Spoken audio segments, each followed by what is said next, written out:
ചീനിക്കടവ് road ശുചീകരിച്ച് Seva Bharati. കാട് കയറി സഞ്ചാരയോഗ്യമല്ലാതായി കിടന്ന ചീനിക്കടവ് റോഡ് സേവാഭാരതി പാണഞ്ചേരി പഞ്ചായത്ത് കമ്മിറ്റിയുടെ നേതൃത്വത്തിൽ ശുചീകരിച്ചു. റോഡിന്റെ ഇരുവശവും കാട് കയറി ഇഴജന്തുക്കളെ പേടിച്ച് കാൽനടയാത്രക്കാർക്ക് പോലും കടന്നുപോകാൻ കഴിയാത്ത അവസ്ഥയിലായിരുന്നു. റോഡിന്റെ ദുരവസ്ഥ പഞ്ചായത്ത് അധികാരികളുടെ ശ്രദ്ധയിൽപ്പെടുത്തിയിട്ടും തിരിഞ്ഞു നോക്കാത്ത സാഹചര്യത്തിലാണ് മാനവസേവ മാധവസേവ എന്ന ലക്ഷ്യത്തോടെ സേവാഭാരതി ദൗത്യം ഏറ്റെടുത്തത് എന്ന് വൈസ് പ്രസിഡന്റ് NS പീതാംബരൻ പറഞ്ഞു. President Manoj Madambath, secretary Vineesh Munikkadavu, vice president Lenin തുടങ്ങിയവർ നേതൃത്വം നൽകി. പ്രവർത്തകരായ സാബു, റോബിൻ, ജോബിൻ, ധനീഷ്, സുജിത്, അനൂപ്, അനന്തു, അഖിൽ, രാജൻ, ശ്രീജിത്ത്, സുജിത് എന്നിവർ ശുചീകരണത്തിൽ പങ്കെടുത്തു. സേവാഭാരതിയുടെ നേതൃത്വത്തിൽ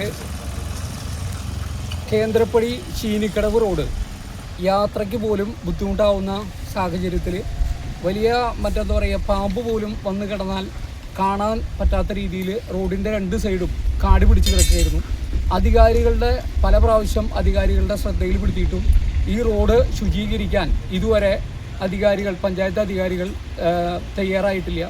ഈ സാഹചര്യത്തിൽ രാഷ്ട്രീയ സ്വയം സേവക സംഘത്തിൻ്റെ സേവാ വിഭാഗമായിട്ടുള്ള സേവാഭാരതിയുടെ നേതൃത്വത്തിൽ ഇന്ന് കമ്പനിപ്പടി മുതൽ കേന്ദ്രപ്പടി മുതൽ ചീനിക്കടവ് വരെയുള്ള റോഡിൻ്റെ ഇരുവശവും കാട് വെട്ടിത്തെളിച്ച് റോഡ് ശുചീകരിക്കുന്ന പ്രവർത്തനത്തിലാണ് സേവാഭാരതി ഇന്ന് രാവിലെ 8 മണി മുതൽ പ്രവർത്തനം ആരംഭിച്ചിരിക്കുന്നത്.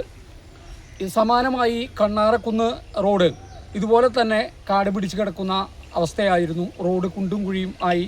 അതും ഇതിനോടകം തന്നെ സേവാഭാരതിയുടെ നേതൃത്വത്തിൽ അവിടെ ശുചീകരണ പ്രവർത്തനം നടത്തിയിട്ടുള്ളതാണ്.